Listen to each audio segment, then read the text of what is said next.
நல்லா அம்பாள் ஆராதிச்சா ஆத்துல வந்து ஐஸ்வர்யம் வந்து குமியிற போது மகாலட்சுமியா இருப்பலாம், ராஜகுலமா பண்ணிவிடுவான் நம்ம குடும்பத்தை.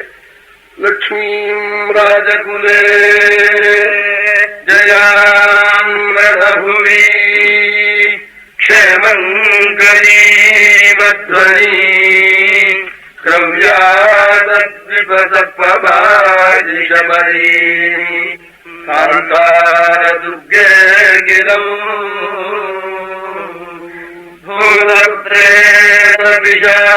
பூதப்ரேதபிஷாஜம்புகபயே ஸ்மிருத்வா மகாபைரவீம் வியாமோஹே திரிபுராம் தரண்ய விபதா தாராஞ்சதோய ப்ளவே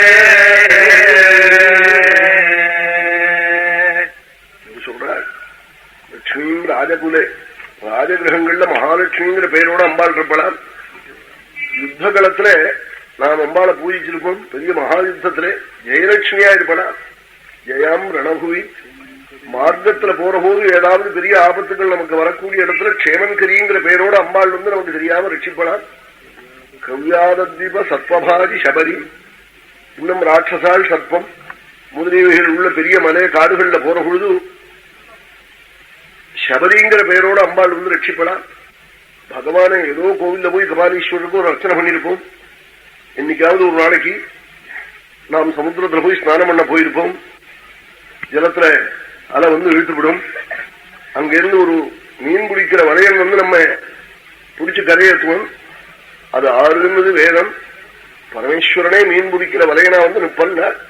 தீர்த்தானி பிரஜரந்தி ஸ்ருகாவந்தானி ரங்கிணஹ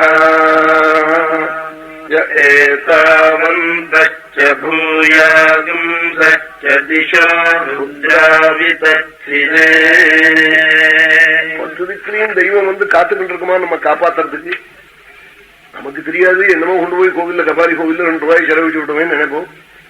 நமக்கு மறந்து போயிடும். என்னைக்கோ மகாத்மதோஷத்துல அர்ச்சனை பண்ணது, வெள்ளிக்கிழமை இன்னைக்கு அம்பாளுக்கு கல்பகம்பாளுக்கு அர்ச்சனை பண்ணது, பூமாலை சாத்தினது மறந்து போயிடும். அம்பாள் மறக்க மாட்டாள். மகாபாரதத்துல துரோணரை ஜெயிச்சு அர்ஜுனன் ஆத்துக்கு போறான். சந்தோஷம் இல்லாம போறான். பூர்ண கும்பம் வச்சு வாத்திய கோஷங்கள்லாம் வச்சு அழிச்சுட்டு போறாள். அவன் திருப்தியாவே இல்லை. இன்னைக்கு பெரிய மகாஜெயம் அவனுக்கு. பாரத யுத்தத்திலேயே ஜெயம். துரோணரை ஜெயிச்சதுதான் ஜெயம். பீஷ்மரை ஜெயிச்சதெல்லாம் ஆச்சரியம் இல்லை. இன்னப்பா சந்தோஷம் இல்லாம இருக்கேன்னாள். அந்த சமயத்துல வியாசரங்க வந்தாள். நமஸ்காரம் பண்ணான் வியாசரே. வியாசர் சொல்லியிருந்தாள், உங்களுக்கு எப்ப கவலை இருந்தாலும் அந்த சமயத்துல நானா வந்து விடுறேன், நீங்க நினைக்க கூட வேண்டாம்னு. அதான் மகான்களுடைய ஒரு கருணை. நான் வந்துடுவேன், நீங்க நினைக்க கூட வேண்டாம்னா. அன்னைக்கு இவனுக்கு கவலை அங்க வந்து குதிக்கிறார் ராத்திரி 9 மணிக்கு. நமஸ்காரம் பண்ணி, இன்னைக்கு யுத்தத்துல நான் ஒரு காரியமும் பண்ணல, எனக்கு இதற்கு ஒரு பெரிய மகாபூதம் ஒண்ணு போச்சு. அக்ரதூலட்சேயாந்தம் புருஷம் பாவகப்ரபம். ஜோதிர்மயமான சரீரத்தோட ஒரே ஜட்டை, பெரிய சரீரம், கையில ஒரு சூலம். அந்த பூதத்தை அனுசரிச்சு பல பூதங்கள். அந்த பூதத்தினுடைய கையில ஒரு சூலம் இருக்க. ஒரு தடவை இப்படி ஆட்டினா சூலா சூல சகசிராணி. அந்த சூலம் அவர் கையிலேயே இருக்கு. அதுல இருந்து ஆயிரக்கணக்கான சூலங்கள் விழுது. எதற்கு இருக்கிற ஆட்களுடைய தலையெல்லாம் அருந்து கீழே விழுது. அந்த பூதம் கொன்னத்தை ஜனங்கள்லாம் என்ன சொல்றாள்? தேன சர்வானரீன் பக்னானி மத்பக்னான் மன்யதே ஜனஹ. அர்ஜுனன் ஜெயிச்சுட்டான் எல்லாரும் கத்துறாள். இது என்ன ஆச்சரியம், நான் ஒரு காரியம் பண்ணல, இந்த பூதம் பண்ணிட்டு ஆறுன்னு தெரியலையேன்னாள். அப்பதான் சொன்னாள், பகவந்தம் பினாகினம் சரண்யம் சரணங்கட்ச பகவந்தம் பினாகினம். நீ பில்வத்தை எடுத்து அர்ச்சனை பண்ணினியே பாசுபதம் வாங்கறதுக்காக ஸ்ரீருத்ரன் சொல்லி, அன்னைக்கு போட்ட பில்வத்துக்காக உங்க குடும்பத்துக்கு இன்னும் 10-20 தலைமுறைக்கு கடன் பட்டிருக்கான் பரமேஸ்வரன்.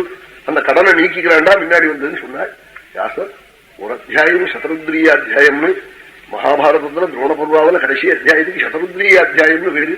அதிருத்ரம் மகாருத்ரம் பண்ணின புண்ணியம் அதை படிச்சா பரமேஸ்வரனை இவ்வளவுதான் வர்ணிச்சிருக்காரு. ஏதோ பாருன்னு காட்டுறாள். ரிஷபா ரூஷாலா சுவாமி தெரியுறாள். அர்ஜுனன் நமஸ்காரம் பண்றான். ஒரு அத்தியாயம் முழுக்க துரோணபர்வாவுடைய முடிவுல கடைசி அத்தியாயம் அது. ஆயிரக்கணக்கா ருத்ரத்தை ஜபிச்ச புண்ணியமா அந்த அந்த அத்தியாயத்தை காட்டா என்னன்னா நாம் இன்னைக்கோ அர்ச்சிச்சிருப்போம். சுவாமி அதை கணக்குல வச்சுட்டு பெரிய பரமாபத்துல வந்து காப்பாத்துறதுக்கு காத்துக்கிட்டு இருப்பாள். அதைத்தான் புரிஞ்சுக்கணும். ரத்னம் இருவாள் கார்ல 5-6 குட்டிகரமா அடிச்சாள். கார் இப்படி கவுந்து போச்சு. திடீர் மழையமா வந்த போது திருவள்ளூர்ல வந்துட்டு இருக்காள். முருகா முருகா முருகான்னு கேட்கினார். காரெல்லாம் தூள் தூளா போயிருக்கு, நெசிங்கி போயிருக்கு. போலீஸ்காரா கேட்கிறாள், இந்த கார்ல ஆள் இருந்தேடா உள்ளேங்கிறாள். உள்ள இருந்தா நீங்க என்னமா இப்படி இருக்க முடியும்னு கேட்கிறாள். 5-6 பேர்கள் இருந்திருக்கா. ஒருத்தர் மேல ஒரு காயம் படல. சுவாமியை தவிர வேற ஏதாவது சொல்ல முடியுமோ காரணம்? அவன் கார் அப்புறம் பிரயோஜனப்படல. இந்த கார் அவன் மேல ஒரு அடி படல. தெய்வத்தை தவிர்த்து என்ன சொல்ல முடியும்? அப்படி பெரிய பரமாபத் காலத்துல தெய்வங்கள் வந்து காக்கும் நமக்கு தெரியாமே. அப்படி பரமேஸ்வரன் வலையும் மீன் பிடிக்கிற தூண்டி முள்ளும் வச்சுன்னு வந்து காத்துட்டு போனான் சமுத்திரக்கரையிலே. வேதம் போய் ஸ்ரீருத்ரத்திலே